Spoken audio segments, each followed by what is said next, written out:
یہ خیبر جو ہے یہ شدید جنگ کے بعد فتح ہوا۔ جو کتاب ہم پڑھ رہے ہیں وہ کتاب ہے شیخ مہدی رزق اللہ احمد، اس کے جو ہے مؤلف ہے، اور کتاب کا نام ہے سیرت نبوی۔ یہ کتاب جو ہے عربی میں شیخ نے لکھی تھی، جبکہ صرف نام لکھنے میں، نام کا نقشہ بنانے میں، انگوٹی جو بنا رہے اس کے نقشے میں اللہ کے نبی نے یہ ہم کو سکھایا کہ اللہ کا نام کا احترام سب سے بڑھ کے ہے۔ تو بہرحال جو ہے یہاں پر یہ ہوا کہ صحابی بھی بڑے ملامت کرنے لگے کہ میں نے ایک ایسے شخص کو قتل کر ڈالا کہ لا الہ الا اللہ اس نے پڑھا تھا، کیونکہ ایک معاہدہ تھا، صلح حدیبیہ ہوا، اللہ کے نبی کو روکا گیا، پھر اس کی خالہ کا ہے، ٹھیک ہے، ماں کے بعد میں جو ہے پرورش کا حق کس کا ہے؟ خالہ کا ہے۔ کیونکہ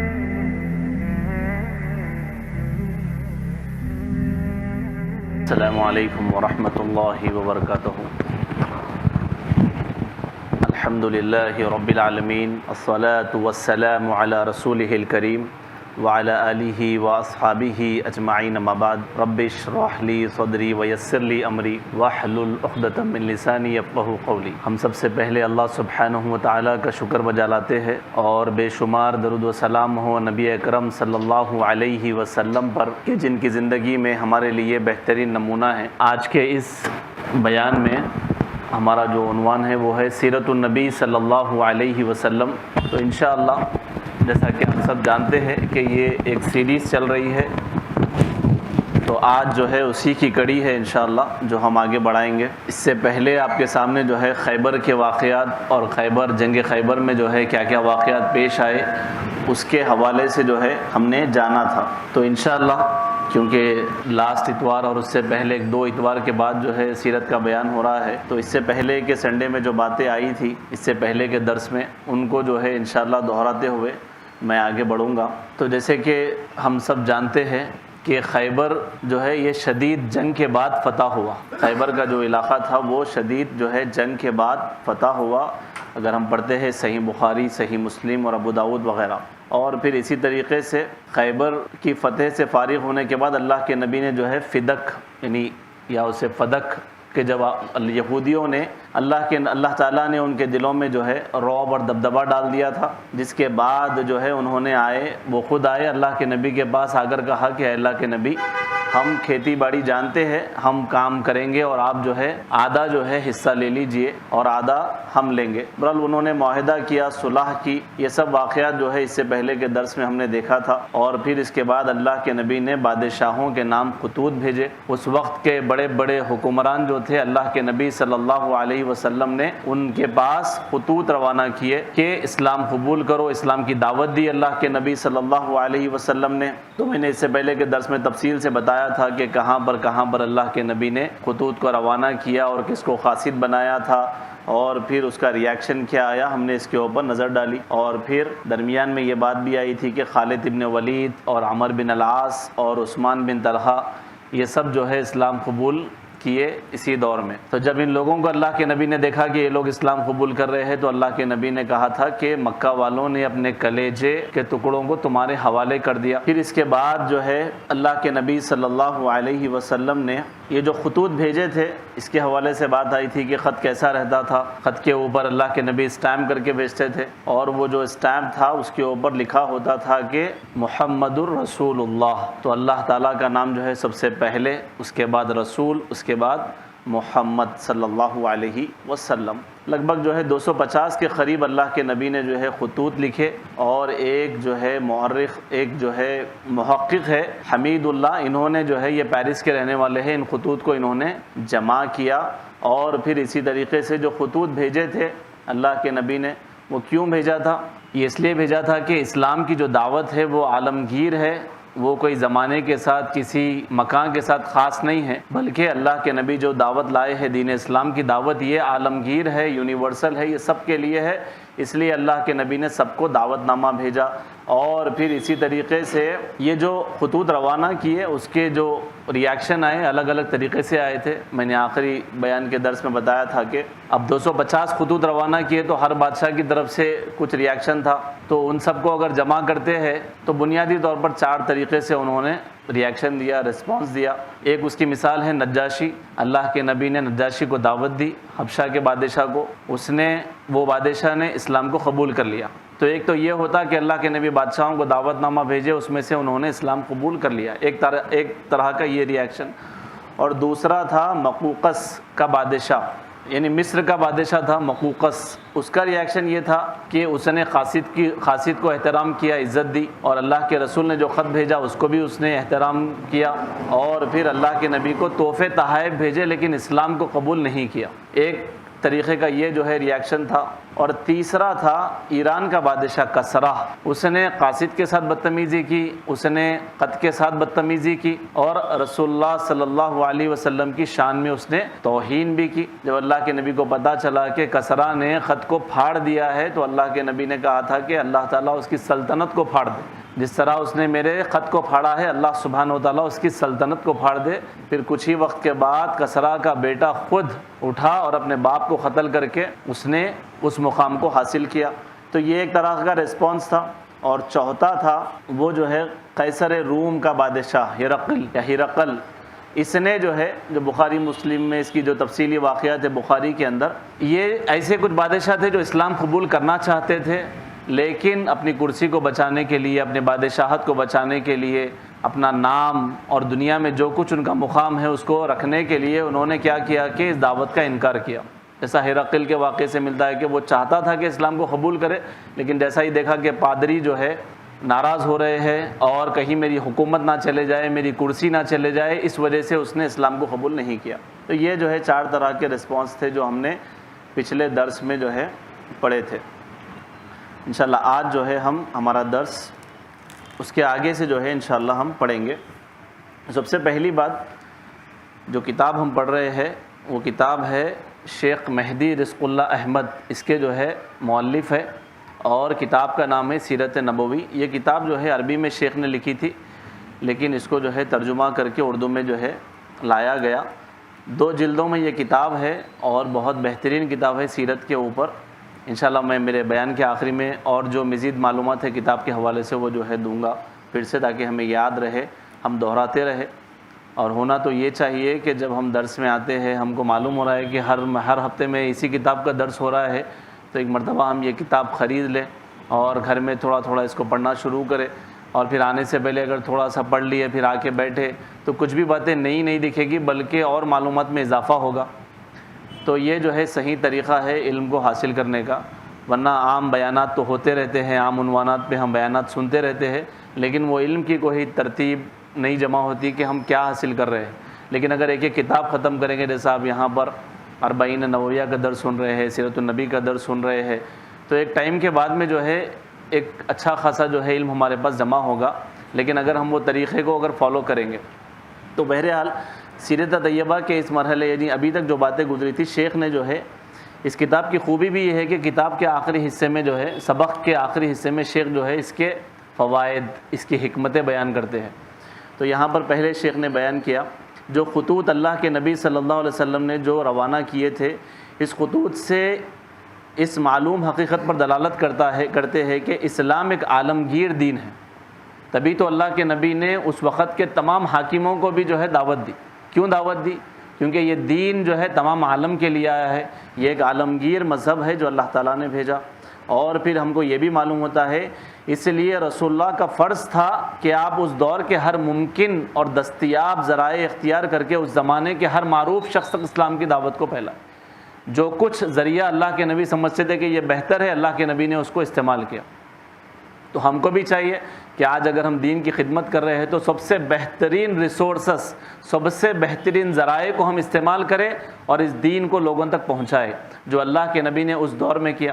جیسے مثال کے طور پہ ایک اور مثال اس بات کو سمجھنے کے لیے دے دیتا ہوں، وہ یہ کہ جب اللہ کے نبی صلی اللہ علیہ وسلم نے اپنی علانیہ دعوت کا اعلان کیا تو آپ آئے، آ کر آپ نے جو ہے پہاڑ پر ٹھہر گئے اور وہاں سے آپ نے اعلان کیا کہ جو ہے قولوا لا الہ الا اللہ تفلحون۔ تو پہاڑ پر ٹھہرنے کی وجہ کیا تھی؟ وہ تو کہیں بھی ٹھہر کے دے سکتے تھے، لیکن مکے کے اندر یہ رواج تھا کہ جب کو بھی جو ہے وہاں پر، پہاڑ کا نام کیا ہے شیخ؟ صفا پہاڑی پر، صفا پہاڑی، بہرحال جو ہے اللہ کے نبی صلی اللہ علیہ وسلم اس پہاڑ پر آتے تو عرب کا رواج تھا کہ پہاڑ پر ٹھہر کے جو کوئی اعلان کر رہا ہے، کوئی آفت آ جاتی، کوئی مصیبت آ جاتی تو اس وقت میں جو ہے لوگ وہاں پر جمع ہو جاتے۔ تو صفا پہاڑی پر جو ہے لوگ جمع ہوئے، اللہ کے نبی نے اعلان کیا کہ دیکھیے قولوا لا الہ الا اللہ تفلحون۔ تو اللہ کے نبی نے اس وقت کے اس ذریعے کو استعمال کیا کہ میں اس دین کو اب سب تک کیسے پہنچاؤں۔ تو آج کے دور میں کون سا بیسٹ ہمارے لیے ذریعہ ہے جس کے ذریعے سے ہم لوگوں کو ریچ کر سکتے ہیں، لوگوں کو بتا سکتے ہیں، ہم کو وہ اختیار کرنا چاہیے۔ اسی طریقے سے اللہ کے نبی صلی اللہ علیہ وسلم نے بعض حکمرانوں کو دعوت اسلامیہ کو جو ہے یعنی انہوں نے رد کرنا، اپنے اقتدار تکبر کی وجہ سے انہوں نے چھوڑ دیا۔ تو اس سے ایک بات یہ بھی معلوم ہوتی ہے کہ وہ لوگ اسلام سے مطمئن تھے۔ جو بادشاہ تھے جیسا ہرقل کا واقعہ ہے، وہ اسلام سے مطمئن تھا لیکن اپنی کرسی کی وجہ سے اسلام کو قبول نہیں کیا۔ بعض اوقات ہمارے دماغ میں آتا کہ بھائی اتنا عقل مند تھے پھر وہ لوگ اسلام قبول کیوں نہیں کیے؟ بول تو یہ بھی وجہ ہے کہ اپنی بادشاہت کو بچانے کے لیے، اپنا سب کچھ بچانے کے لیے انہوں نے دین کو چھوڑ دیا۔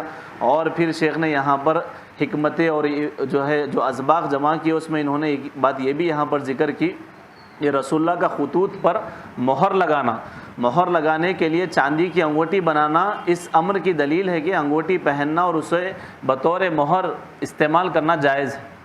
تو اب اس سے مسائل بھی نکال رہی ہیں کہ رسول اللہ نے انگوٹی پہنی تو انگوٹی پہننا جائز ہوا، پھر مہر کے لیے اس کو استعمال کرنا یہ بھی جائز ہو گیا۔ اور پھر اس سے یہ بھی معلوم ہوتا ہے کہ انگوٹی جو بنوانے والا شخص ہے وہ اپنا نام بھی اس پہ لگوا سکتا ہے، جیسا کہ اللہ کے نبی نے اپنا نام مہر کے طور پہ اس سے لگوایا۔ اور بہت سے علماء نے انگوٹی والی روایت سے یہ استدلال بھی کیا ہے کہ چاندی کی انگوٹی اس انگلی میں پہننا مستحب ہے جس میں رسول اللہ صلی اللہ علیہ وسلم نے پہنا تھا۔ وہ کون سی تھی انگلی؟ داہنے ہاتھ کی سب سے چھوٹی انگلی میں اللہ کے نبی نے انگوٹی کو پہنا تھا۔ تو پھر یہ مستحب ہو گیا عمل۔ تو یہ آپ کو انگوٹی پہننا بھی مستحب ہو گیا، اس کی دلیل بھی مل گئی، نام بھی لکھوا سکتے ہیں، اور یہ بھی دلیل مل گئی کہ مستحب کون سی انگوٹی میں پہننا ہے؟ سب سے چھوٹی والی۔ اور پھر اسی طریقے سے اللہ کے نبی صلی اللہ علیہ وسلم نام جو ہے آپ کا، اللہ کے نبی نے انگوٹی جو نقش کروائی اس میں اللہ کے نام کو سب سے اوپر لکھا۔ جیسے ایک مثال کے طور پہ یہاں پر آپ کو بتاتا ہوں، یعنی مہر کیسا تھا۔ تو یہ دیکھیے اللہ رسول محمد، اور پڑھیں گے لکھنے میں ایسا لکھیں گے، سب سے پہلے اللہ رسول محمد، پڑھنے میں کیا ہے؟ سب سے پہلے محمد رسول اللہ۔ تو یہاں پر شیخ نے اس سے یہ بھی ایک سبق بتایا کہ اللہ کے نبی صلی اللہ علیہ وسلم نے جو انگوٹی پہ جو نقش اللہ کا نام جو لکھا اس میں جو ہے اپنا نام سب سے نیچے رکھا۔ تو اس سے جو ہے مقصود اللہ تعالیٰ کی جو ہے آپ کا اللہ تعالیٰ کا اسم، اللہ تعالیٰ کے یعنی اس کے مبارک نام کی تعظیم اور احترام ہے کہ اللہ کے نام کا احترام اللہ کے نبی صلی اللہ علیہ وسلم نے ہم کو سکھایا۔ اور پھر آج کے حالات میں کیا ہے، جہاں کہیں اللہ کا نام لکھتے ہیں ساتھ میں نبی کریم صلی اللہ علیہ وسلم کا نام جوڑنے کی کوشش کرتے ہیں، اور نہ صرف نام بلکہ میں اس سے پہلے کے درس میں ہی بتایا تھا کہ اس حد تک غلو کرنے کی کوشش کرتے ہیں اللہ کے نبی کی شان میں کہ گویا اللہ کے نبی کے مقام کو اللہ کے برابر بتانے کی کوشش کر رہے ہیں، جبکہ صرف نام لکھنے میں، نام کا نقشہ بنانے میں، انگوٹی جو بنا رہے اس کے نقشے میں اللہ کے نبی نے یہ ہم کو سکھایا کہ اللہ کا نام کا احترام سب سے بڑھ کے ہے۔ سب سے پہلے اللہ تعالیٰ کا نام، اس کے بعد میں آپ نے اپنا نام لکھا۔ اور پھر ایک سبق ہم کو یہ بھی ملتا ہے کہ جو اسلام قبول کیے اس وقت میں حکمران، تو اللہ کے نبی نے ان کی حکمرانی کو قائم رکھا، اور رسول اللہ صلی اللہ علیہ وسلم کے حسن تدبر اور بلند پایا سیاست کا، یعنی یہ جو ہے ایک دلیل ہے۔ یعنی جو کوئی بادشاہ اسلام قبول کیا، اللہ کے نبی یہ نہیں بولے کہ چلو اب اسلام قبول کیے حکومت دے دو سائیڈ میں ہٹ جاؤ، ایسا نہیں۔ اسلام کی جو حکمران تھا اس کی حکومت کو باقی رکھا، تم ہی حکومت چلاؤ، تم ہی حاکم رہو گے۔ تو اس سے ایک بات ہم کو یہ بھی مل رہی ہے کہ اسلام کا جو ہے، اسلام یہ نہیں چاہتا کہ کہیں پر بھی جاؤ زمینیں قبضہ کرو اور حکومت قبضہ کرو اور جو ہے وہاں پر حاکم بن کے بیٹھ جاؤ، یہ اسلام کا منشا نہیں ہے۔ یہ دین جو ہے عالمگیر مذہب ہے، پھیلنے کے لیے آیا ہے، تبلیغ یہ دین کا اصل کام ہے۔ اس دین کو پھیلانا، اس دین کو پہنچانا، توحید کو نافذ کرنا، یہ اصل مقصد ہے۔ حکومت بھی اس کے لیے ہی ہے اصل۔ تو جب اگر حاکم خود اسلام قبول کر رہا ہے اور وہ خود اسلام کو جو ہے شریعت کو نافذ کر رہا ہے تو اس کے اندر اس کی حکومت لینے کا کوئی سوال نہیں اٹھتا۔ یہ اسلام کی سیاست ہے۔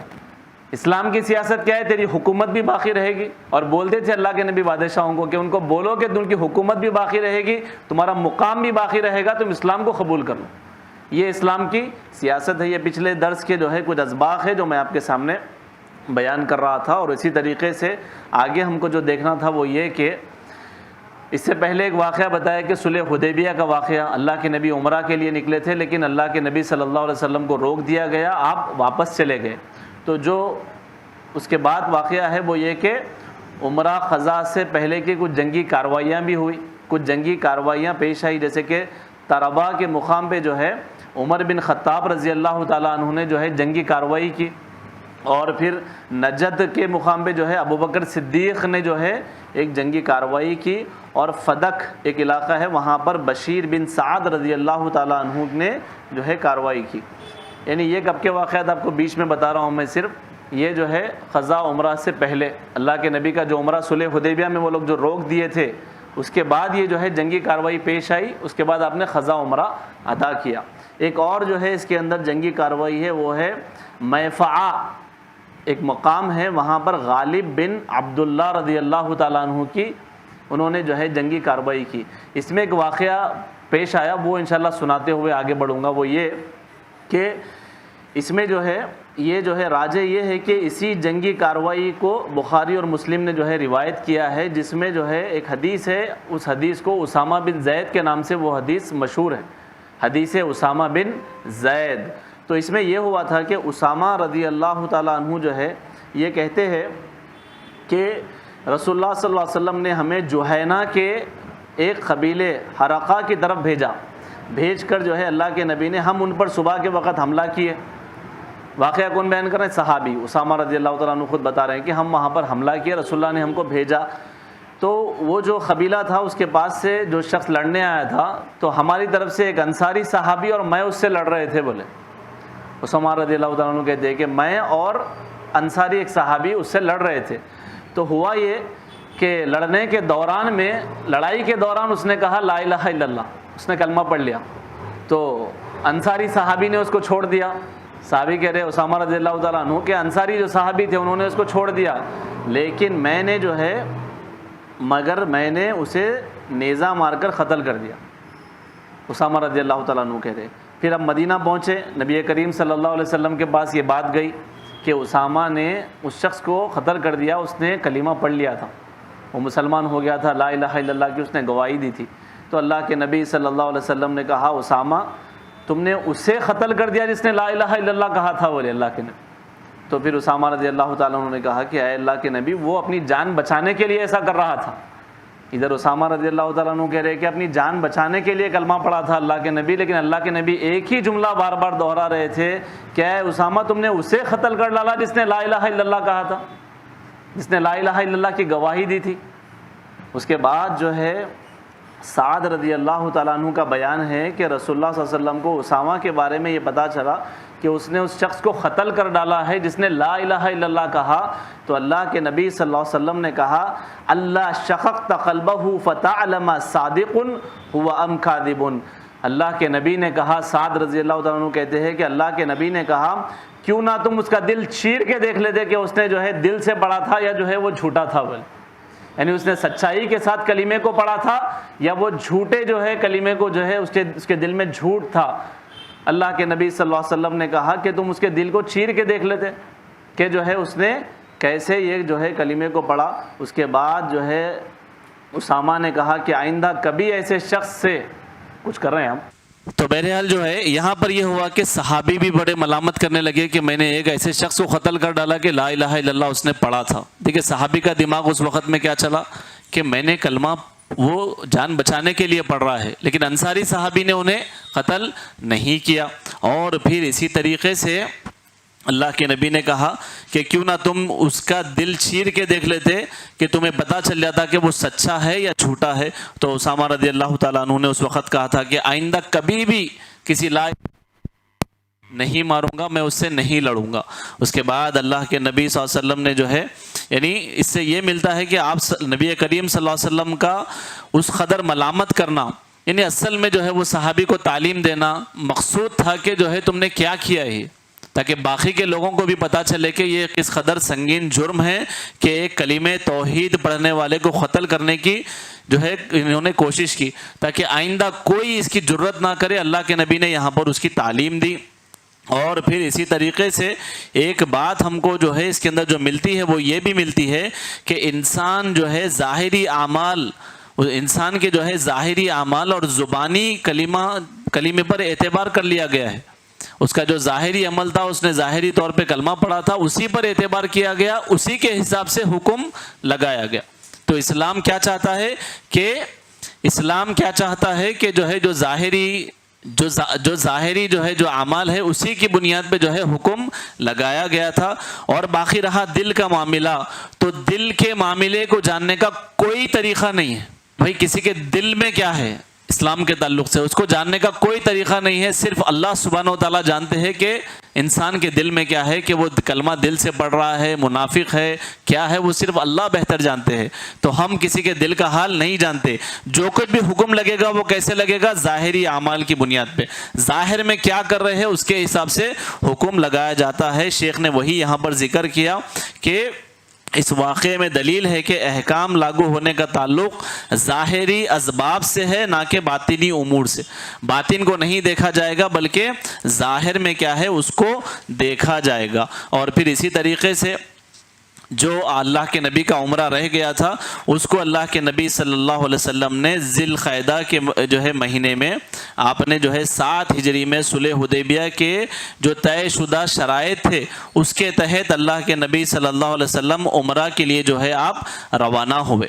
اور پھر اسی طریقے سے اللہ کے نبی صلی اللہ علیہ وسلم بحقی وغیرہ اگر ہم پڑھتے ہیں تو بعض روایتیں ہم کو جو ملتی ہے اس میں یہ ہے کہ اللہ کے نبی صلی اللہ علیہ وسلم نے جو ہے مکمل اسلحہ ساتھ لے کر چلے تھے اللہ کے نبی صلی اللہ علیہ وسلم، لیکن بعد میں جو ہے انہوں نے اسلحہ حرم سے باہر یا عجج کہہ کر ایک مقام تھا، وہاں پر اللہ کے نبی صلی اللہ علیہ وسلم نے وہ تمام جو ہے ہتھیاروں کو وہاں پر رکھ دیا اور پھر صرف نیام اور تلواریں لے کر جو ہے داخل ہوئے. نہیں بند کر دیجیے بھائی، اللہ کے نبی صلی اللہ علیہ وسلم نے جو ہے وہاں پر داخل ہوئے. جیسے یہ جو ہے اس وقت میں مسافر کا عام ہتھیار تھا، یہ یعنی اگر کوئی بھی حج کے لیے آتے ہیں تو اس کا عام ہتھیار مسافر کا یہ تھا کہ وہ ایک جو ہے میان اور ایک تلوار لے کے جو ہے داخل ہوتے تھے. تو صلح حدیبیہ کی شرائط اگر آپ کو یاد ہے تو میں نے اس کے اندر ذکر کی تھی کہ انہوں نے شرائط میں یہ بھی لکھوایا تھا کہ آپ عمرہ کیسے کریں گے، ہتھیار کے ساتھ نہیں بلکہ جو عام مسافر کا ہتھیار ہے، ایک میان رکھیں گے اور ایک تلوار رکھ کے آپ جو ہے عمرہ کریں گے. تو وہ شرائط کے تحت اللہ کے نبی صلی اللہ علیہ وسلم کے جو ہتھیار تھے وہ یاجج کے مقام پہ رکھوا دیے گئے اور ایک وہاں پر کسی کو مقرر کر دیا گیا ہے کہ یہ تمام ہتھیار کی حفاظت کرے. اور اللہ کے نبی صلی اللہ علیہ وسلم نے جو ہے عمرہ کیا. اور پھر عمرہ خضا میں حاضر ہونے والے مسلمانوں کی جو تعداد تھی عورتوں کی اور بچوں کے علاوہ وہ جو ہے 2000 تھی. اور پھر اس میں جو ہے صلح حدیبیہ کے جو حاضرین تھے وہ بھی شامل تھے. تو نبی کریم صلی اللہ علیہ وسلم نے جو ہے مکہ مکرمہ میں اس چاند سے داخل ہوئے. اللہ کے نبی عبداللہ بن رواحہ جو ہے اشعار پڑھ رہے تھے جب مکہ میں داخل ہوئے، کیونکہ ایک معاہدہ تھا، صلح حدیبیہ ہوا، اللہ کے نبی کو روکا گیا. پھر اس کے بعد جو ہے ایک صبر یعنی 1 سال کا جو انہوں نے انتظار کروایا، اس کے بعد جو ہے اللہ کے نبی عمرہ کے لیے جب گئے تو صحابہ کو بھی ایک جوش تھا. تو وہاں پر جو ہے عبداللہ بن رواحہ جو ہے اشعار پڑھ رہے تھے کہ خلو بنی الکفار عن سبیلہ الیوم نضربکم علی تنزیلہ، اور کہہ رہے تھے ضربا یزیل الہام عن مقیلہ ویدہل الخلیل عن خلیلہ. عبداللہ بن رواحہ کہہ رہے تھے کہ اے کافرو، نبی کریم صلی اللہ علیہ وسلم کا راستہ چھوڑ دو، آج ہم آپ کے حکم سے تمہیں ایسی ضرب لگائیں گے کہ جو کھوپڑیاں الگ کر دے گی اور دوست کو دوست سے جدا کر دے گی. بہرحال اللہ کے نبی صلی اللہ علیہ وسلم نے جو ہے یہ جو یاجج، یہ جو مکے کے قریب 8 میل کے فاصلے پہ جو ہے ایک وادی میں جو ہے یہ مقام تھا. بہرحال اللہ کے نبی نے وہاں پر عمرہ ادا کیا. اور پھر اسی طریقے سے قریش نے ایک بات مشہور کر رکھی تھی. جب یہ عمرہ کے لیے آئے تو مکے کے قریش کے جو کفار تھے انہوں نے ایک بات مشہور کر رکھی تھی کہ مسلمان جو ہے یثرب میں ایک موسمی بخار ہے اور وہ موسمی بخار کی وجہ سے بیمار ہے. تو اللہ کے نبی صلی اللہ علیہ وسلم نے، اور وہ جو ہے بہت کمزور ہو چکے ہیں، اس لیے رسول اللہ صلی اللہ علیہ وسلم نے جو ہے صحابہ اکرام کو حکم دیا کہ طواف کے ابتدائی جو 3 چکر ہے وہ جو ہے کیسا لگاؤ اور رمل کرو، تیزی سے چلو، اچھل کے جو ہے چلو، جیسا پہلوان وغیرہ جو ہے کرتے ہیں. اور پھر اسی طریقے سے جو سعی کر رہے ہیں صفا مروہ کی سعی، اس کے بارے میں بھی اللہ کے نبی نے کہا کہ درمیان میں جو ہے جو صفا و مروہ کے درمیان میں گرین لائٹ آتی ہے، دیکھیے وہاں پر جو ہے صفا مروہ کے درمیان میں جو ہے کہا اللہ کے نبی نے کہ بھاگ کر جو ہے چلے.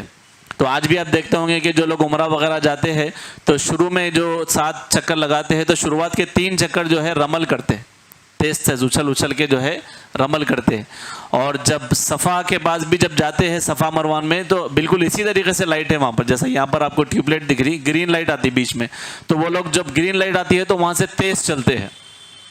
تو اس وقت میں اللہ کے نبی نے جو ہے جب دیکھا مشرکین مکہ تو تعجب کیے، ارے ہم تو یہ گمان میں ہے کہ یہ لوگ بیمار ہے اور کمزور ہے، لیکن یہ لوگ تو اچھل کے پہلوانوں کی طرح جو ہے طواف کر رہے ہیں اور پھر جو ہے صحیح میں بھاگ رہے ہیں یہ لوگ۔ تو بہرحال جو ہے اس کے بعد اللہ کے نبی صلی اللہ علیہ وسلم نے جو ہے یہاں پر برحال مسلمان بڑے مضبوط نظر آئے۔ اس کے بعد اللہ کے نبی جب عمرہ سے فارغ ہوئے تو آپ نے چند صحابہ کو حکم دیا کہ یاجج جاؤ، اس مقام پہ جاؤ جہاں پر ہمارے ہتھیار ہے، اور جو لوگ عمرہ نہیں کیے ان کو یہاں پر بھیج دو اور تم جو ہے وہاں پر اسلحہ کی حفاظت کرو۔ اس کے بعد اللہ کے نبی صلی اللہ علیہ وسلم نے جو ہے کعبے میں داخل ہوئے، آپ ظہر کی نماز پڑھی آپ نے، اور پھر بلال رضی اللہ تعالیٰ عنہ کو حکم دیا کہ وہ جو ہے کعبے کی چھت پر چڑھے اور اذان دے، اور پھر اسی طریقے سے جو ہے 3 دن وہاں پر انہوں نے اس طریقے سے مکمل کیا۔ تو جیسے ہی 3 دن ہو گئے، 3 دن ہونے کے بعد کفار قریش حضرت علی کے پاس آئے، آ کر کہا کہ ان کا معاہدہ جیسا میں صلح حدیبیہ میں بتایا کہ 3 دن کے لیے آنا ہے خالی، تو کہا کہ آپ کے صاحب سے کہیے کہ 3 دن ہو چکے ہیں، اب وہ جانے کی تیاری کرے۔ اس کے بعد جو ہے نبی کریم صلی اللہ علیہ وسلم نے جو ہے مکے سے نکل کر صرف ایک مقام ہے وہاں پر اللہ کے نبی چلے گئے۔ جب سب مسلمان وہاں جمع ہوئے تو آپ نے مدینہ منورہ کی راہ لی، تب تک ذی الحجہ شروع ہو چکا تھا۔ تو یہ جو ہے نبی کریم صلی اللہ علیہ وسلم کا جو ہے قضاء عمرہ ہے، اور اس عمرے میں رسول اللہ صلی اللہ علیہ وسلم نے جو ہے میمونہ رضی اللہ تعالیٰ عنہا سے آپ کا نکاح بھی ہوا، یعنی جب آپ کا عمرہ مکمل ہو چکا تھا، احرام جو ہے ختم ہونے کے بعد اللہ کے نبی نے، راجع یہ ہے کہ نکاح رسول اللہ علیہ وسلم کے احرام ختم ہونے کے بعد تھے، بعد جو ہے یہ پیش آیا۔ اس کے بعد جو ہے نبی کریم صلی اللہ علیہ وسلم نے مکے سے واپسی کا ارادہ کیا تو حمزہ رضی اللہ تعالیٰ عنہ کی چھوٹی صاحبزادی عمارہ نام تھا، وہ جو ہے بھاگ کر آئی، آ کر کہا کہ جو ہے چاچا چاچا کہتے ہوئے جو ہے بھاگ کر آئی، تو حضرت علی نے اس بچی کو اٹھا کر حضرت علی نے فاطمہ رضی اللہ تعالیٰ عنہ کو اس بچی کو دے دیا۔ جیسا ہی دینا تھا اس کے بعد ہوا یہ کہ 3 لوگوں میں جھگڑا ہوا، حضرت علی، زید رضی اللہ تعالیٰ عنہ اور جعفر رضی اللہ تعالیٰ عنہ، تینوں جو ہے جھگڑنے لگے۔ حضرت علی نے کہا کہ میں نے اسے اٹھایا ہے، یہ میرے چچا کی بیٹی ہے، اور جعفر رضی اللہ تعالیٰ عنہ نے کہا یہ میرے چچا کی بیٹی ہے اور اس کی خالہ، اس بچی کی جو خالہ ہے وہ میری بیوی ہے۔ اور پھر ادھر سے زید رضی اللہ تعالیٰ عنہ نے کہا کہ تم دونوں چھوڑ دو، یہ میرے رضائی بھائی کی بیٹی ہے۔ تو جب تینوں لڑ رہے تھے تو رسول اللہ نے یہاں پر فیصلہ کیا کہ اب یہ بچی کو کون لے گا، تو اللہ کے نبی صلی اللہ علیہ وسلم نے کہا کہ خالہ کے حق میں اللہ کے نبی نے فیصلہ دیا کہ اس کی خالہ کون ہے، جعفر رضی اللہ تعالیٰ عنہ کی اہلیہ اس کی خالہ ہے، تو ان کو جو ہے وہ بچی کو دے دیا۔ اس کے بعد جو ہے اللہ کے نبی نے اس وقت میں یہ بات کہی تھی، حضرت علی رضی اللہ تعالیٰ عنہ کو تشفی دینے کے لیے اللہ کے نبی صلی اللہ علیہ وسلم نے کہا کہ اے علی تم مجھ سے ہو، میں تم سے ہوں بولے۔ اور پھر اسی طریقے سے جعفر رضی اللہ تعالیٰ عنہ سے کہا تھا کہ تم صورت اور سیرت میں مجھ سے ملتے ہو بولے ان۔ اور پھر اسی طریقے سے اللہ کے نبی صلی اللہ علیہ وسلم نے زید رضی اللہ تعالیٰ عنہ سے فرمایا تمہارے بھائی، تم جو ہے ہمارے بھائی بھی ہو اور مولا بھی ہو، یعنی مولا مانے اس وقت میں دوست کے معنوں میں آتا ہے، کہا کہ تم مولا بھی ہو۔ تو اس فیصلے کی یہ بنیاد تھی کہ جعفر رضی اللہ تعالیٰ عنہ اس بچی کے محرم تھے، کیونکہ کوئی شخص ایک عورت اور اس کی بھانجی کو بیک وقت میں نکاح میں نہیں لے سکتا، وہ بھی ایک وجہ سے اللہ کے نبی نے وہاں پر ان کے حوالے کیا۔ اس واقعے سے یہ فقہی مسئلہ معلوم ہوتا ہے کہ حق پرورش، یعنی پرورش کا حق کس کا ہے۔ اس مسئلے کو لے کے کئی خاندان والے لڑتے بیٹھتے، بچی کی پرورش میں کروں گا، تو ماں کے بعد میں سب سے قریبی جو رشتہ لگتا ہے پرورش کے لیے وہ کس کا ہے؟ خالہ کا ہے، ٹھیک ہے۔ ماں کے بعد میں جو ہے پرورش کا حق کس کا ہے؟ خالہ کا ہے، کیونکہ یہاں پر آئے 3 لوگ، جعفر رضی اللہ تعالیٰ عنہ، زید رضی اللہ تعالیٰ عنہ اور علی رضی اللہ تعالیٰ عنہ۔ انہوں نے کہا کہ میرے چاچا کی بیٹی ہے، کسی نے کچھ کہا، لیکن اللہ کے نبی نے کس کو دیا؟ جو جعفر رضی اللہ تعالیٰ عنہ نے کہا تھا کہ یہ میری یہ جو ہے یہ اس کی یعنی میری اہلیہ جو ہے اس کی خالہ ہے، تو اللہ کے نبی نے اس رشتے کو وہاں پر ترجیح دی۔ تو کبھی بھی لڑائی جھگڑے میں ایموشنل ہو کے کچھ فیصلے نہیں لینا، جذبات میں، بعض اوقات ایسا ہوتا ہمارے پاس۔ تو شریعت کی روشنی میں یہ ہے کہ یہاں پر ہم کو سبق مل رہا ہے کہ اللہ کے نبی اس وقت میں پھوپھی صفیہ رضی اللہ تعالیٰ عنہ اس وقت موجود تھے، لیکن اللہ کے نبی نے پھوپھی پر ترجیح دی خالہ کو، تو وہاں پر ان کے حوالے کیا۔ یہ بھی ہم کو اس کے اندر سبق ملتا ہے۔ اور یہ جو عمرہ ہے، اور ایک بات اس کے اندر شیخ نے یہاں پر یہ بھی ذکر کی کہ امام شافعی، امام مالک اور امام ابو حنیفہ اور ایک روایت کے مطابق امام احمد بھی اسی کے قائل ہیں، ائمہ بھی اسی کے قائل ہے۔ جب ان سے دوسری روایت یہ ہے کہ پھوپھی خالہ پر مقدم ہے، حافظ ابن القیم نے اس کو اختیار کیا ہے۔ بہرحال یہ عمرہ بعد میں کئی ناموں سے مشہور ہوا، یہ عمرہ کا جو نام تھا کئی ناموں سے مشہور ہوا، ہر نام کا اس کے کسی نہ کسی واقعے سے تعلق ہے۔ مثلا اسے عمرۃ القضاء یا عمرۃ الخزیہ اس بنا پر کہا گیا کہ اس عمرے کے بارے میں کہ صلح حدیبیہ کی صریح عبارت میں مسلمان اور کفار قریش کے درمیان اتفاق طے پایا تھا، یا اسے عمرۃ الخزاء اس لیے بھی کہا گیا کہ یہ عمرہ حدیبیہ کی خزاں تھا، کیونکہ اس عمرے میں مسلمانوں کو کفار کی مزاحمت کی وجہ سے عمرے کے بغیر احرام کھولنے پڑے تھے۔ یعنی یہ اصل میں کیا تھا بولے تو، جو صلح حدیبیہ کے وقت عمرہ کے لیے نکلے تھے وہ جو عمرہ انہوں نے روک دیا، اور وہاں پر جو احرام تھا صحابہ نے نبی کریم صلی اللہ علیہ وسلم نے کھول دیا تھا، تو وہ جو عمرہ رہ گیا تھا خزاں عمرہ، اسی کو جو ہے مکمل کیا گیا، تو اسی لیے اس کا نام رکھا گیا، کیا رکھا گیا وہ نام؟ عمرۃ الخزاء، یعنی خزاں عمرہ اس کو جو ہے رکھا گیا، اور کہا گیا کہ اسے عمرۃ القصاص بھی جو ہے کہا جاتا ہے۔ تو یہ جو ہے یہ کچھ باتیں تھیں اس سے پہلے کہ درس کے بعد، یعنی غزوہ خیبر کے بعد جو واقعہ پیش آیا وہ یہ واقعہ تھا جس میں خزاں عمرہ اللہ کے نبی صلی اللہ علیہ وسلم نے جو ہے ادا کیا۔ تو میں انشاءاللہ اپنے درس کو یہیں پر روکتا ہوں۔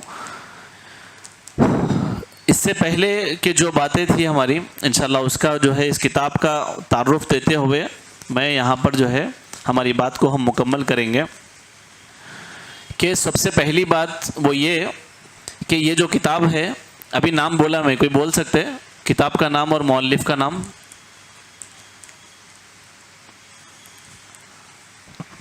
جو کتاب ہم پڑھ رہے ہیں سیرت کی، کتاب کا نام اور لکھنے والے کا نام، لکھنے والے مؤلف کا نام؟ جی،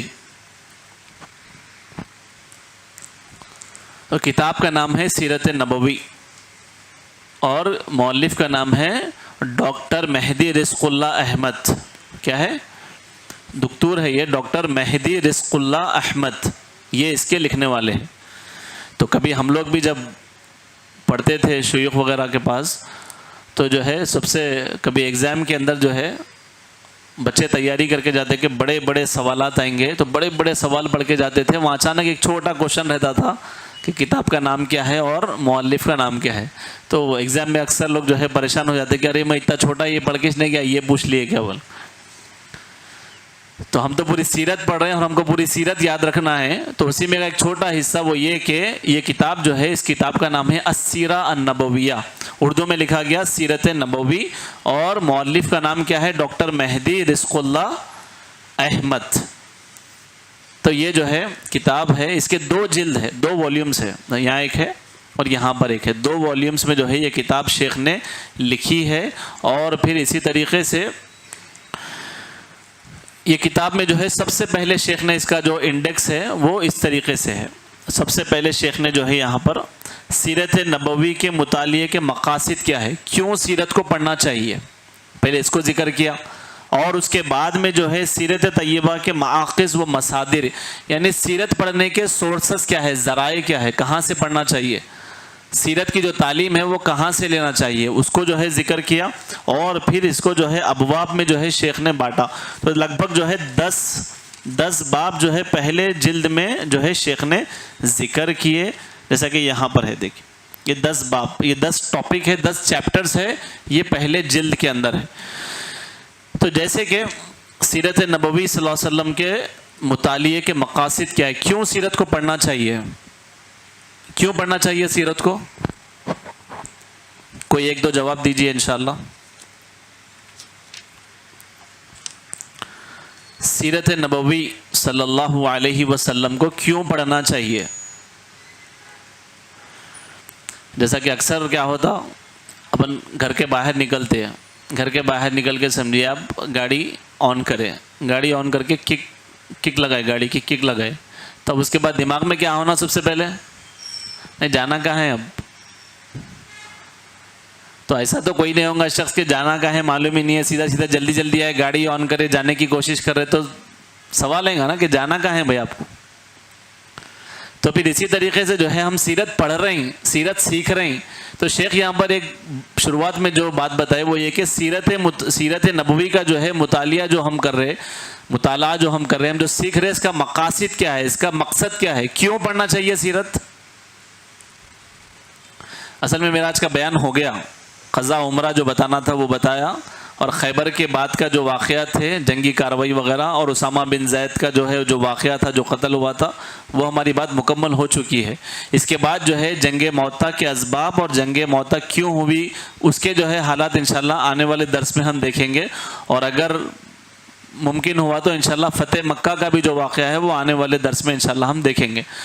تو شاید ابھی کھانے وغیرہ کا آپ کے لیے انتظام ہو رہا ہے، تو انشاءاللہ ہم کچھ بات کرتے ہوئے اپنی بات کو یہاں پر ختم کریں گے۔ تو میں ایسے ہی آپ سے پوچھ رہا ہوں کہ ہم سیرت پڑھ رہے ہیں تو اس کا مقصد کیا ہے، مقاصد کوئی ایک بتائیے۔ ماشاءاللہ 3 8 10 تو آرام سے بول سکتے ہیں، ایک ایک بھی صاحب ایک بولے تو 10 یہیں جمع ہو جاتے۔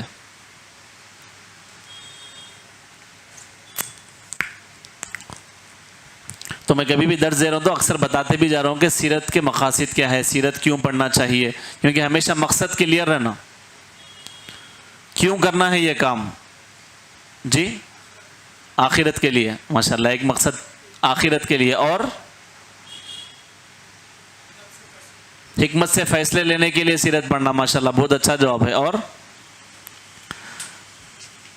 جی شیخ، سیرت کیوں پڑھنا چاہیے؟ تو یہاں پر کچھ ہے، پھر سے میں ایک بار دہراتا ہوں، دیکھیے شیخ جو ہے یہاں پر ذکر کیے کہ سیرت طیبہ کا مطالعہ جو ہے کرنے والوں کے لیے، یعنی اس بات پر غور کرنا ضروری ہے کہ نبی کریم صلی اللہ علیہ وسلم اور صحابہ اکرام نے قرآنی آیات اور احادیث نبویہ میں جو موجود احکامات تھے اس کو عملی زندگی میں کیسے لایا انہوں نے۔ قرآن میں اللہ تعالیٰ احکامات نازل کیے، احادیث میں احکامات ہے، سیرت پڑھنے سے اس کا نمونہ معلوم ہوتا، سیمپل، اچھا یہ حکم کا یہ عمل ایسا کرنا ہے۔ خالی اگر احکامات آتے گئے اور اگر عملی نمونہ سامنے نہیں رہا تو عمل کیسا کریں گے؟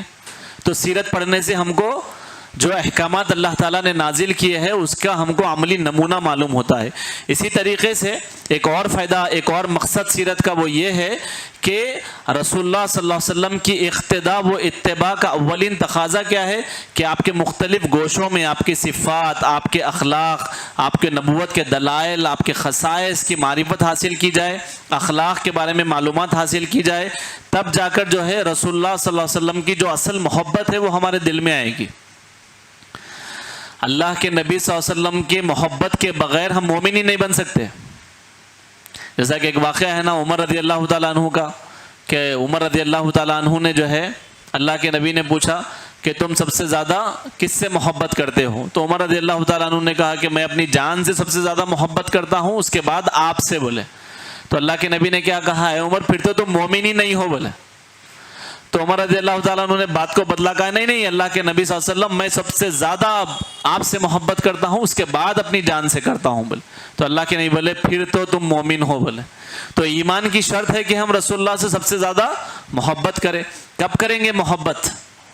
جب آپ کے بارے میں پڑھیں گے، آپ کی سیرت کو جانیں گے، آپ کے اخلاق، آپ کے خصائص، آپ کی خصوصیات کا علم ہوگا، آپ کے جو ہے نبوت کے دلائل کو جانیں گے تو دل میں رسول اللہ کی محبت ہوگی۔ آج جو اتنے بیانات ہم سنتے ہیں نا، پھر بھی رسول اللہ کی سنتیں ہماری زندگی میں کیوں نہیں آتی؟ کیونکہ رسول اللہ کا جو اصل مقام، آپ سے جو محبت ہے وہ دل میں ویسی بیٹھی نہیں جیسا بیٹھنا ہے، ابھی بھی تذبذب میں ہے، سوچ میں ہے، فالو کرنا نہیں کرنا۔ داڑھی چھوڑنا چاہیے نہیں چھوڑنا چاہیے، ٹخنے کے اوپر پہننا چاہیے نہیں پہننا چاہیے، شادی ویسی کریں گے جیسا رسول اللہ بتائے، نہیں ذرا گھر والوں کے حساب سے کریں گے، ابھی بھی تذبذب میں ہے، ابھی بھی محبت کا معیار بہت کم ہے۔ تو اگر سیرت پڑھیں گے تو کیا ہوگا کہ رسول اللہ کی جو ہے سچی محبت دل میں آئے گی۔ اور پھر اسی طریقے سے اللہ تعالیٰ نے خود کہا کہ لَقَدْ كَانَ لَكُمْ فِي رَسُولِ اللَّهِ أُسْوَةٌ حَسَنَةٌ، کہ رسول اللہ کی زندگی میں تمہارے لیے بہترین نمونہ ہے۔ آج کئی لوگ شکایت کرتے کہ بچہ ہمارا ایسا ہو جا رہا ویسا ہو جا رہا، اس کے پیچھے جا رہا، ان کو فالو کر رہا۔ ہاں، کیونکہ آپ رسول اللہ کی زندگی اس کو نہیں بتائے نا۔ اگر رسول اللہ کی زندگی اس کو معلوم ہوتی تو پہلی بار میں وہ سمجھ جاتا کہ میرے آئیڈیل، میرا نمونہ نبی کریم صلی اللہ علیہ وسلم ہے۔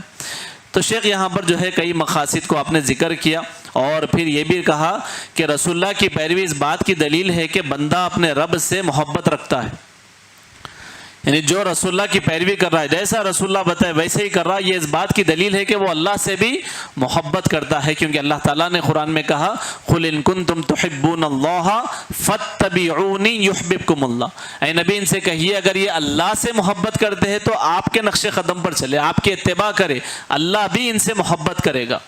تو ہم کیسے نبی کو فالو کریں گے جب ہم نبی کے بارے میں جانتے ہی نہیں؟ تو سیرت پڑھنا اس لیے بھی ضروری ہے، اور پھر سیرت نبوی کے مقاصد میں یہ بھی ہے کہ جب ہم صحابہ اکرام کے واقعات، صحابہ اکرام کے ایمانی واقعات پڑھیں گے تو ہمارے ایمان میں بھی اضافہ ہوگا۔ ہمارے ایمان کے اضافے کے لیے بھی ضروری ہے کہ ہم سیرت النبی کو پڑھیں، سمجھیں کہ کیا کیا واقعات نبی کی زندگی میں پیش آئے، کیا کیا مصیبتیں اللہ کے نبی نے جھیلی، اور صحابہ نے کیا کیا مشقتیں اٹھائی اور کیا کیا قربانیاں دی۔ ہم سیرت کو پڑھیں گے نہیں تو یہ سب ہمیں معلوم کیسے ہوگا؟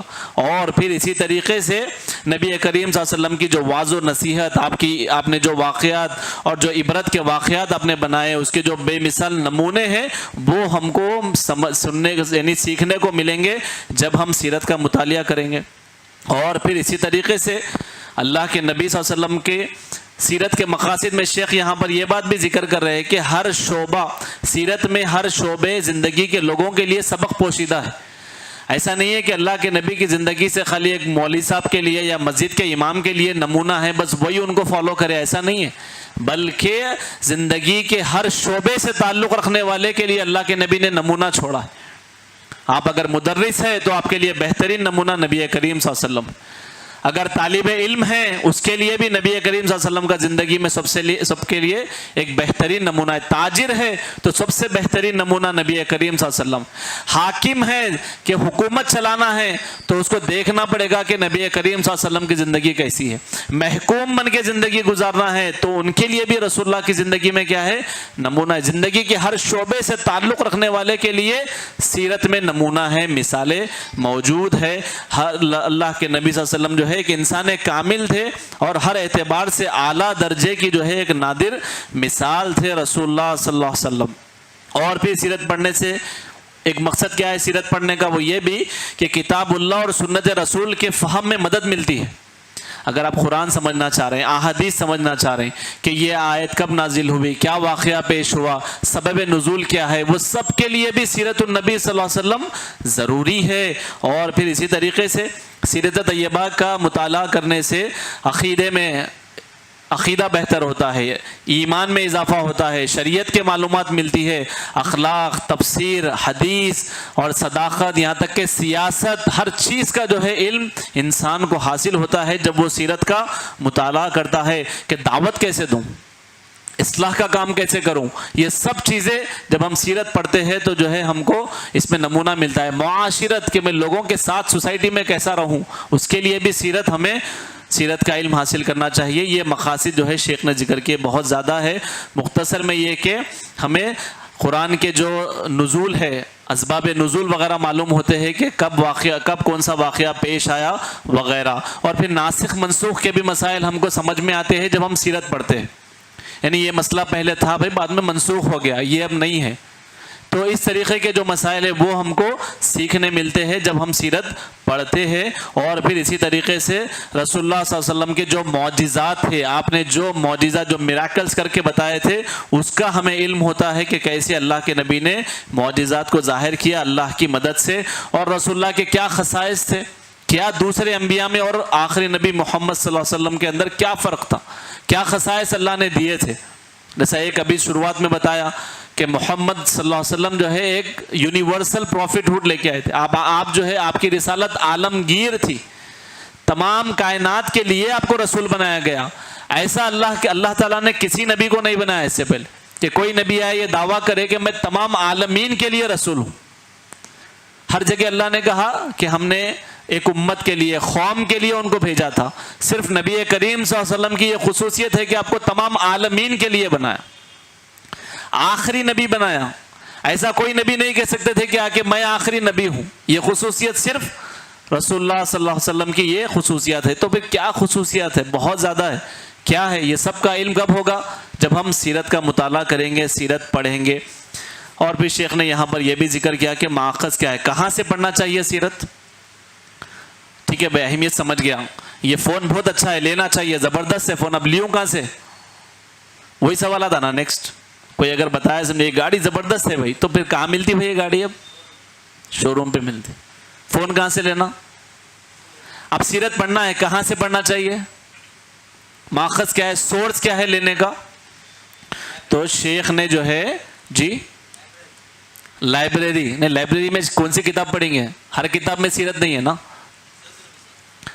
تو سیرت النبی کی بھی بہت ساری کتابیں ہیں. تو شیخ نے سب سے پہلا ذریعہ, سب سے پہلا سورس جو بتایا وہ قرآن مجید کو بتایا کہ آپ سیرت پڑھیے قرآن مجید سے. سیرت کی سب سے بہترین کتاب تو بولنا قرآن مجید ہے, کیونکہ اللہ تعالیٰ نے اللہ کے نبی کا تعارف جو قرآن مجید میں دیا ہے وہ سب سے اعلیٰ درجے کا ہے. جیسا شروعات میں بھی جو آیتیں پڑھا میں آپ کو, اللہ کے نبی صلی اللہ علیہ وسلم کے اخلاق, اللہ کے نبی صلی اللہ علیہ وسلم کے بارے میں جو تعارف ہے آپ کا, سب سے پہلا سورس ماخذ وہ کیا ہے؟ قرآن مجید ہے. دوسرا کیا ہے؟ آپ جو جواب دیے اکثر لوگ یہی جواب دیتے ہیں, اسی لیے اس کا سوال کر رہا ہوں. سیرت کہاں سے پڑھنا؟ سیرت نبوی سے پڑھنا. تو دوسرا سورس ہے احادیث نبوی, کیونکہ جب ہم بخاری, مسلم اور پھر دیگر کتاب کے احادیث کا مطالعہ کرتے ہیں تو اس کے اندر سیرت نبوی کے بہت سارے اوتھینٹک واقعات موجود ہیں. ایسا نہیں ہے کہ احادیث میں سیرت نہیں ہے, سیرت ایک الگ کتاب میں, ایسا نہیں ہے. سب سے پہلا سورس قرآن مجید, دوسرا سورس احادیث, اور تیسرا کیا ہے؟ تیسرا ہے کتب و شمائل, جو کتابیں سیرت کے نام پہ لکھی گئی کہ اللہ کے نبی کی سنتیں کیا تھے, آپ کیسا کھاتے تھے, کیسا اٹھتے تھے, کیسا بیٹھتے تھے. سیرت کا مطلب زندگی کے حالات, آپ کے زندگی کے حالات کو جو الگ الگ طریقے سے جمع کر کے ایک جگہ لایا گیا. تو وہ جو ہے شیخ نے تیسرے نمبر پہ رکھا. سب سے پہلے سیرت پڑھنا ہے قرآن مجید سے, احادیث سے, پھر اس کے بعد کتب و شمائل سے. بہرحال ایک لمبی لسٹ جو ہے شیخ نے دی. اس سے پہلے میں نے جو ہے یہاں پر ان باتوں کو جو ہے ذکر کیا تھا. اور پھر پہلی صدی کے جو ہے ہجری کے جو بڑے سیرت نگار تھے, پھر دوسری صدی, تیسری صدی, ان کا جو ہے شیخ نے یہاں پر ذکر کیا. انشاءاللہ آخری بات بیان کر کے ختم کریں گے, وہ یہ ہے کہ جو پہلی جلد میں شیخ نے 10 ابواب جو ہے قائم کیے, 10 چیپٹر. دوسری جلد کا تعارف انشاءاللہ آنے والے سنڈے کو میں جو ہے دوں گا. تو 10 چیپٹر. تو پہلے چیپٹر میں شیخ نے کیا ذکر کیا کہ اسلام سے پہلے جزیرہ نمائے عرب کے حالات کیا تھے. یعنی یہ چیپٹر ہے, یہ اس کا باب ہے, اس کے اندر بہت سارے واقعات شیخ نے جو ہے ذکر کیے. تو اب ہیڈنگ سے ہمیں معلوم ہو رہا ہے کہ اسلام سے پہلے جزیرہ نمائے عرب کے حالات, یعنی نبی کریم صلی اللہ علیہ وسلم کے نبی بنائے جانے سے پہلے عرب کے حالات کیا تھے. اس وقت میں ان کی دینی حالات کیا تھی, ان کی معاشی حالات کیا تھی, اور پھر اسی طریقے سے سیاسی طور پہ ان کی حالت کیا تھی, اور پھر عرب کے علاوہ دنیا کے دوسرے ممالک میں, دوسرے کنٹریز میں کیا چل رہا تھا, شرک کیسے عروج پر تھا, عورتوں کے ساتھ وہ کیا رویہ کرتے تھے, بد اخلاقیوں میں کدھر پہنچ گئے تھے, پھر اخلاق بھی تھے, مہمان نوازی کرنا, کعبے کی جو ہے رکھوالی کرنا, اور پھر جو ہے یہ اچھے کام کرنا, یہ ایک طرف تھا. تو وہ تمام چیزوں کو جو ہے سب سے پہلے ذکر کیا گیا. شیخ نے ذکر کیا کہ اسلام سے پہلے جزیرہ نمائے عرب کے حالات کہاں سے لے کر آئے شیخ؟ وادی ام القریٰ, یعنی پورا ام القریٰ بستی سے لے کے آئے پورا, کہ بستی کیسے آباد ہوئی مکے کی, کیونکہ وہاں پر کچھ بھی نہیں تھا, گنجان آبادی تھی. ابراہیم علیہ السلام جب لے کے جا رہے تھے تو حاجر علیہ السلام نے پوچھا تھا اللہ کے حکم سے چھوڑ کے جا رہے ہو یہاں پر یا اپنی مرضی سے؟ پوچھے, کیونکہ مرضی سے اگر چھوڑ کے جا رہے تو چھوڑ کے جانے کا کوئی حق ہی نہیں ہے, کیونکہ اتنی گنجان آبادی ہے وہاں کوئی انسان گزر بسر ہی نہیں کر سکتا, رہ نہیں سکتا وہاں پر. صرف اشارے سے بتایا تھا کہ اللہ کے حکم سے چھوڑ رہا ہوں. تو حاضر علیہ السلام نے کہا تھا کہ اگر اللہ کے حکم سے چھوڑ رہے تو آپ جا سکتے, اللہ تعالیٰ ہمارے انتظامات کریں. ایک مضبوط توکل تھا. تو وہاں سے شیخ پورا ذکر کیے کہ جو ہے بستی کا آغاز کیسے ہوا. یہ سب اس سے پہلے میں نے جو ہے ذکر کیا تھا کہ ابراہیم علیہ السلام کے جو اولادیں تھی ان کے ہم نے جو ہے تفصیلات وغیرہ دیکھی تھی اور ان کے تعلق سے. تو دوسرا باب یہاں پر شیخ نے ذکر کیا ہے کہ رسول اللہ کی پیدائش سے بعثت تک کتنے سال ہوئے بیچ میں جی. دوسرا چیپٹر ہے پیدائش سے لے کر بعثت تک, یعنی نبی کریم صلی اللہ علیہ وسلم کے پیدا ہونے سے لے کر نبی بنائے جانے تک, اس کا پورا ایک چیپٹر بنایا 40 سال. تو ایک چیپٹر میں دیکھو آپ کتنا رہا 40 سال کے واقعات آ رہے.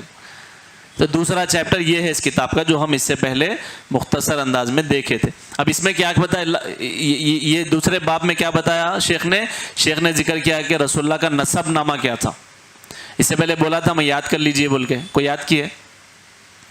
محمد صلی اللہ علیہ وسلم بن عبداللہ بن عبد المطلب بن ہاشم بن عبد مناف بن قصی بن کلاب بن مرہ بن کعب بن لؤی بن غالب بن فہر بن مالک بن نضر بن کنانہ بن خزیمہ بن مدرکہ بن الیاس بن مدر بن ندار بن عدنان. عدنان بالاتفاق اسماعیل علیہ السلام کی نسل سے ہے, بن ابراہیم علیہ السلام.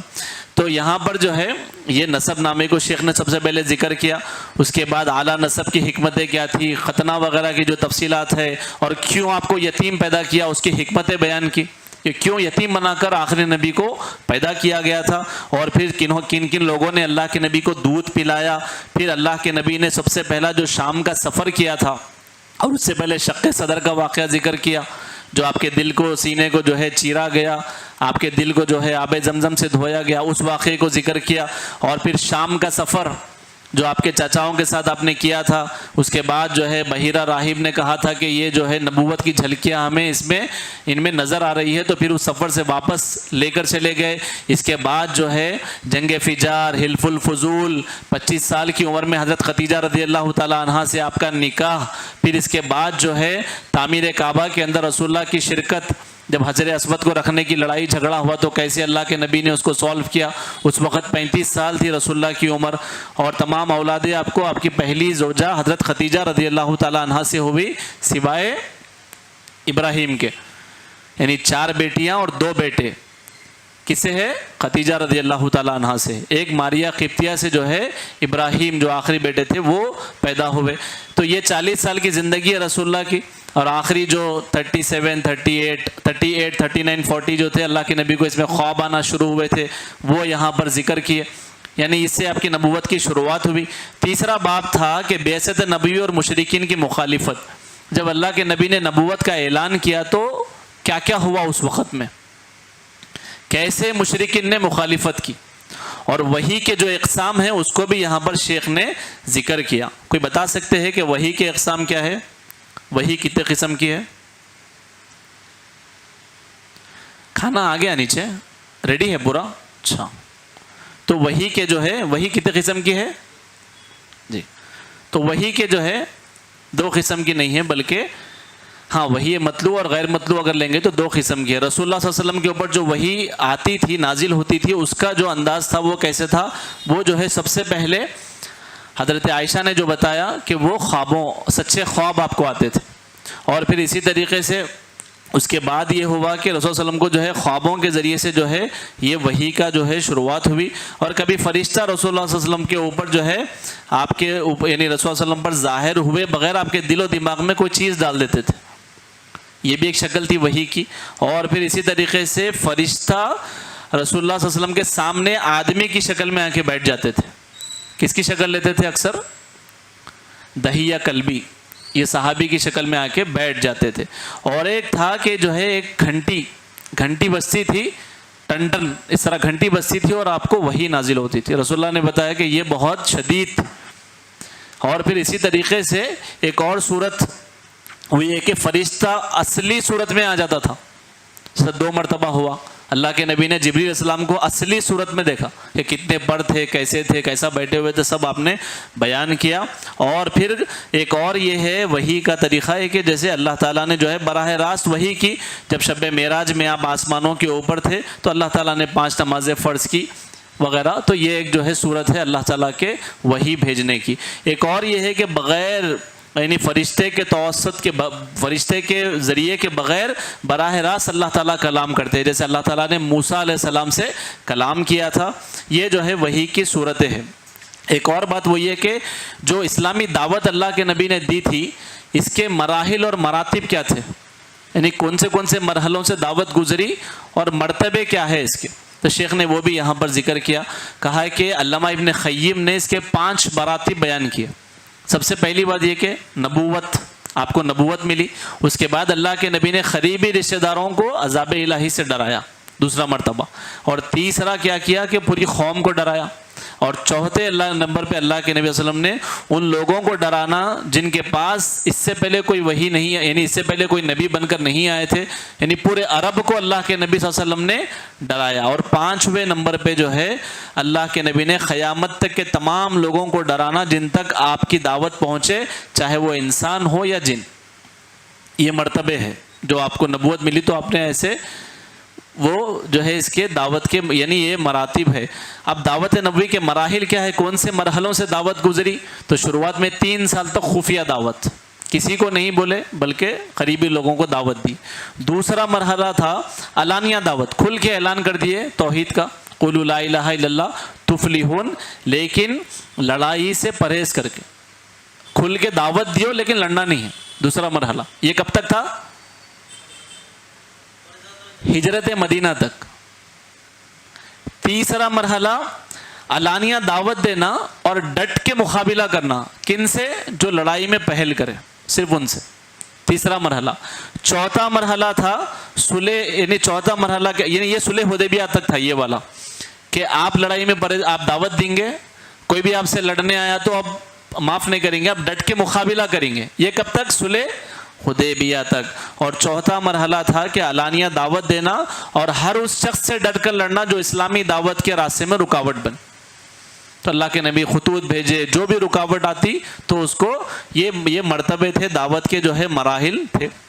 تو بہرحال جو ہے اپنی بات کو ہم مختصر کرتے ہیں، وہ یہ کہ اللہ کے نبی صلی اللہ علیہ وسلم نے جو ہے یہ باتیں شیخ کس میں ذکر کر رہے ہیں، سب یعنی نبی صلی اللہ علیہ وسلم کی نبوت کے اعلان سے مشرکین کی مخالفت، جیسا آپ نے وحی، آپ کے اوپر وحی آئی، آپ نے دعوت دی، اس کے بعد جو ہے مشرکین کی مخالفت میں کیا تھا، سب سے پہلا حربہ کیا کرتے تھے یہ لوگ، ابو طالب کو شکایت کرتے تھے کہ اپنے بھتیجے کو سمجھائیے، اپنے بھتیجے کو آپ بولیے، وہاں سے شروع کرے ابو طالب کو دھمکیاں دینا، جھوٹے الزامات لگانا، استہزاء، مذاق اڑانا، تانا دینا، لالچ دینا، یہ سب جو ہے یہ ان کا رویہ تھا۔ صحابہ کو، نبی کو، اور جو غلام صحابہ اسلام قبول کیے ان کو ستانا، آل یاسر کو ستانا، بلال رضی اللہ تعالیٰ عنہ کو ستانا، سمیہ رضی اللہ تعالیٰ عنہ کی شہادت، یہ سب جو ہے مشرکین کی مخالفت تھی۔ اس کو تیسرے باب میں شیخ نے ذکر کیا۔ چوتھا تھا ہجرت حبشہ سے اسراء و معراج تک کیا کیا واقعات ہو۔ 5 ہجری میں پہلے بار ہجرت حبشہ ہوئی اور 6 ہجری میں دوسری مرتبہ ہوئی، تو وہاں سے لے کے اسراء و معراج تک کوئی بتا سکتے ہیں اسراء و معراج کیا ہے؟ اسراء معراج بیت المقدس سے 7واں آسمان کا سفر، یہ معراج، تو یہ واقعہ پیش آیا۔ اس کے بعد جو ہے 10واں سال نبوت کا تھا عام الحزن کا واقعہ، اسی میں شیخ نے ذکر کیا یہی باب میں، یعنی ہجرت حبشہ سے لے کر اسراء و معراج تک۔ اسی میں ذکر کیا کہ رسول اللہ کے پاس ایک سال تھا جس کو مورخین نے لکھا کہ یہ عام الحزن ہے، نبی نے نہیں کہا کہ یہ میرے لیے غم کا سال ہے۔ کیا کیا واقعات پیش آئے غم کے سال میں؟ حضرت خدیجہ رضی اللہ تعالیٰ عنہ کی وفات ہوئی، ابو طالب کی وفات ہوئی، اور طائف کو گئے تو طائف والوں نے بہت جو ہے آپ کے اوپر انہوں نے آپ کو مارا، تو یہ جو ہے اللہ کے نبی صلی اللہ علیہ وسلم کے یعنی غم کا سال تھا، عام الحزن مورخین نے لکھا۔ لیکن اسی سال میں جو ہے اسی کے بعد سودا رضی اللہ تعالیٰ عنہ سے آپ کا نکاح بھی ہوا، اسراء و معراج کا جو ہے سفر بھی ہوا، اور پھر اسی طریقے سے یہ باب میں جو ہے پہلی بیعت عقبہ اور پھر دوسری بیعت عقبہ وغیرہ شیخ نے ذکر کی۔ اور 5واں باب ہے ہجرت مدینہ، کیسے مدینہ کو ہجرت کرنے کے لیے رسول اللہ نے پلاننگ کی، کوشش کی، کیسے ریسورسز کو جمع کیا، وہ تمام تر واقعات جو ہے یہاں پر شیخ نے ذکر کیے۔ پھر مدینہ جانے کے بعد اللہ کے نبی نے 6ویں باب میں کہا اسلامی معاشرہ اور تشکیلی حکومت، کیسا حکومت قائم کیے وہاں جا کے اور کیسا معاشرہ بنائے، یہ 6ویں چیپٹر میں شیخ نے تمام اس کو ذکر کیا۔ بتا سکتے ہیں کوئی کہ مدینہ جانے کے بعد سب سے پہلے کام کیا کیے اللہ کے نبی؟ سب سے بڑے کاموں کی لسٹ تھی، اس میں 3 کاموں کو سب سے پہلے ترجیح دیا، یہ سب سے پہلے کرنا ہے۔ سب سے پہلے مسجد نبوی کی تعمیر کی، دوسرا مسلمانوں میں بھائی چارہ کرایا، جو مکے سے ہجرت کر کے آئے تھے اور جو انصار صحابہ تھے دونوں میں بھائی چارہ کرایا۔ تیسرا کام میثاق مدینہ، یعنی یہودیوں کے ساتھ اگریمنٹس ہوئے کہ ہم سب مل کے مدینے کی حفاظت کریں گے۔ یہ 3 کاموں کو اللہ کے نبی نے ترجیح دی۔ اور 7واں چیپٹر ہے غزوہ و سرایا، جو ہم پڑھ رہے ہیں کہ کیسے کیسے جو ہے غزوات ہوئے، سرایا ہوئے۔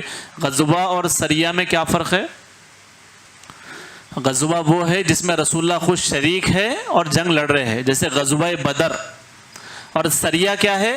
جس میں رسول اللہ نے کسی کو امیر بنایا اور لوگوں کو بھیجا کہ وہاں جا کر فلاں جگہ یہ لڑو، جنگ ہوئی، تو اس کو کہتے ہیں سریہ، جس میں رسول اللہ موجود نہیں ہے، کسی اور کو امیر بنا کے آپ نے بھیجا۔ تو کئی غزوہ ہوئے، کئی سرایا ہوئے، تو ہم نے جنگ بدر دیکھا، جنگ احد دیکھا، تو یہ تو جو ہے شیخ نے یہاں پر ان چیزوں کو ذکر کیا، جنگ خندق وغیرہ۔ تو یہ جو ہے 10 چیپٹر ہے، اس میں جو ہے غزوہ و سرایا 7ویں باب میں ہے، 8ویں باب میں غزوہ احد تک کے واقعات، اور 9ویں باب میں جو ہے غزوہ مریسع تک کے واقعات، اور 10ویں باب میں غزوہ احزاب و بنو قریظہ کے واقعات جو ہے ذکر کیے۔ یہ پہلی جلد میں جو ہم مختصر انداز میں دیکھتے آئے ہیں۔ یہ میں اس لیے آپ کے سامنے مختصر انداز میں ذکر کیا ابھی کہ اگر آپ کے پاس دماغ میں چیپٹر کا نام بھی رہے گا تو انشاءاللہ اس کے ریلیونٹ جو واقعات ہیں ہم خطبات میں سنتے رہتے، یہاں بھی پڑھ رہے، کہیں نہ کہیں جو ہے وہ پھر آپ کو یاد کرنے میں اور سمجھنے میں آسانی ہوگی۔ اور دوسری جلد کا جو تعارف ہے، اس کے اندر کون سے چیپٹر شیخ نے ذکر کیے ہیں، انشاءاللہ ہم آنے والے درس میں دیکھیں گے۔ تو جیسا شروعات میں بتایا کہ اگر آپ یہ کتاب لے سکتے ہیں تو لیجئے، انشاءاللہ تھوڑا تھوڑا کر کے آپ اس کو پڑھنا شروع کریے، اور درس میں آنے سے پہلے اور درس سننے کے جانے کے بعد اگر آپ تھوڑا اس کا مطالعہ کریں گے تو یہ کافی زیادہ فائدہ ہوگا۔ جب ہم وقت لگا ہی رہے ہیں، تھوڑا اگر صحیح طریقے سے اس کو استعمال کریں گے تو ہمیں زیادہ علم کا فائدہ ہوگا انشاءاللہ۔ میں اللہ تعالیٰ سے دعا کرتا ہوں کہ اللہ سبحانہ و تعالیٰ ہمیں ان تمام باتوں پر عمل کرنے کی توفیق دے، اور اللہ سبحانہ و تعالیٰ ہمیں علم کے معاملے میں آگے بڑھنے میں اللہ تعالیٰ ہمیں ہماری مدد کرے، اور اللہ سبحانہ و تعالیٰ یہ جو دین کی خدمت ہے اخلاص کے ساتھ، للہیت کے ساتھ اللہ تعالیٰ ہمیں کرنے کی توفیق دے، اور پھر اللہ سبحانہ و تعالیٰ جب تک زندہ رکھے اسلام اور ایمان کے ساتھ زندہ رکھے، جب خاتمہ ہو تو ایمان پر ہمارا خاتمہ ہو۔ وآخر الدعوانا ان الحمد للہ رب العالمین۔ السلام علیکم ورحمۃ اللہ وبرکاتہ۔